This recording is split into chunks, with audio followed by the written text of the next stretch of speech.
je suis venu au combat, c'est parce que dans ma maison, ça ne marchait plus.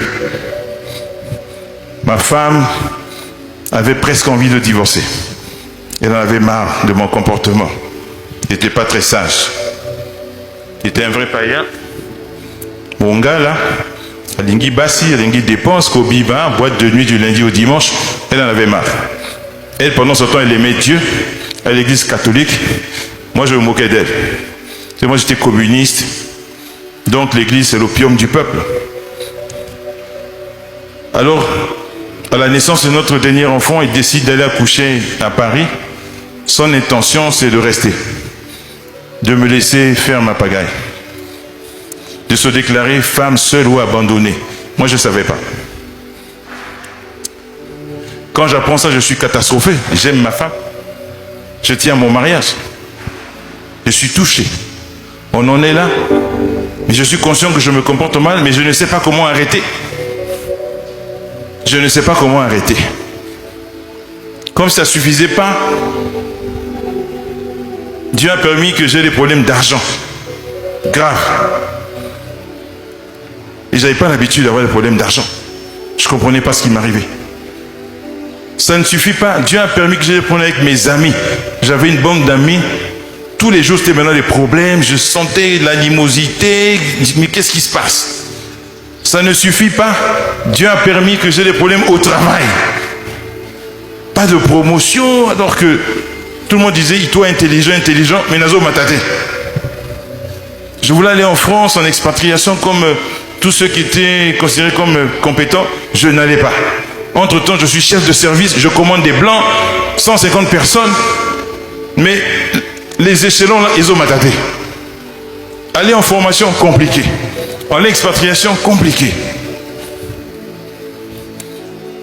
Et puis, comme ça ne suffisait pas, il y a des prophéties, je ne sais pas comment appeler ça, qui sont tombées dans la famille pour dire que 2 ou 3 personnes allaient mourir de sida, mais c'était un faux sida, c'était un sida mystique. En réalité, on allait être sacrifié. Personne n'a dit qu'il y avait moi, mais beaucoup pensaient ça. Moi-même aussi, je commençais à penser ça. J'ai trouvé que là, ma vie était en train de s'arrêter. Mon père est mort plutôt jeune. Dans ma famille, on meurt jeune. J'ai dit, ça y est, là, mon koufa. C'est l'époque du sida. Dès que j'avais la diarrhée, j'ai dit, ça y est, j'ai eu le sida. J'avais des amis qui mouraient du sida à côté de moi.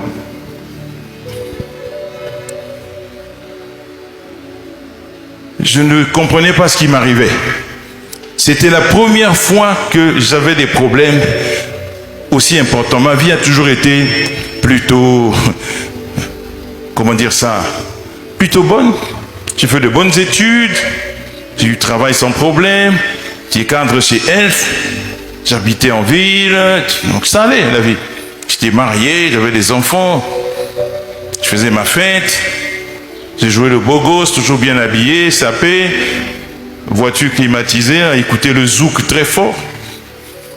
Ma vie était bien. À part ma femme qui boudait, sinon tout allait bien. Je ne comprenais même pas pourquoi elle boudait. Parce que je trouvais qu'elle était une femme vraiment privilégiée, avec un mari beau, jeune, cadre, néné, toujours sapé, bien, toujours parfumé. Mais de quoi elle se plaint celle-là?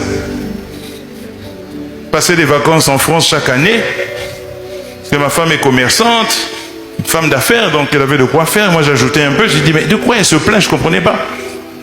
La boîte de nuit, mais je reviens, il n'y a pas de problème. Je n'ai pas d'enfant dehors, je n'ai pas de femme, deuxième bureau dehors. Bon, je fais ma petite pagaille, mais pour moi la vie était bien.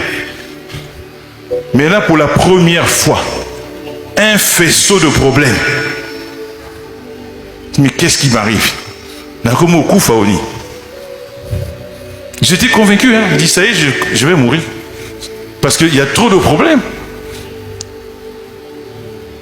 Ma femme, le mariage, le travail, l'argent, les copains.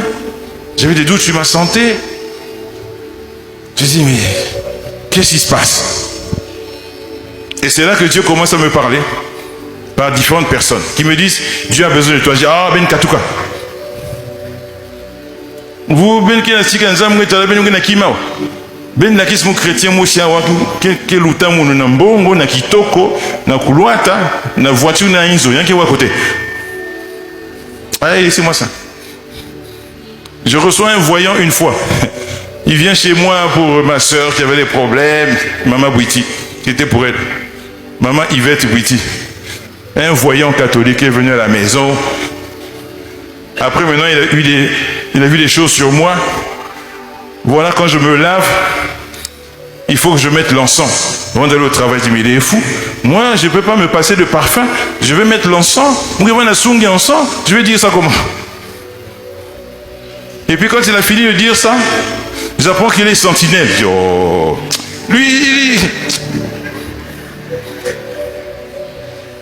son Dieu ne peut pas lui donner le travail de cadre, il est sentinelle. Et puis après, ça, il dit, papa, moi je suis sentinelle, mais là c'est très dur. Oh, c'est toi qui vas régler mes problèmes. Moi, je n'ai pas de problème. Bon. Non, mais oui, besoin de bon. J'ai dit, non, maman, il va être ton gars là, vraiment, je ne veux plus le voir.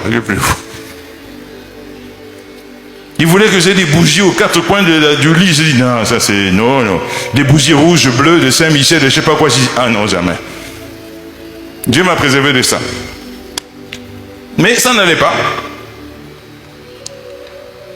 On m'a proposé d'aller chez des dames qui font boire des tisanes. J'ai dit, non, ça c'est compliqué. C'est pas clair. J'ai tout refusé. Mais ça revenait. Dieu a besoin de toi. Mais Dieu a besoin de moi pour faire quoi? Il n'a qu'à arranger mes problèmes à distance. Jusqu'à ce que finalement, Papa Lambert Kassongo vienne ici à Pointe-Blanche.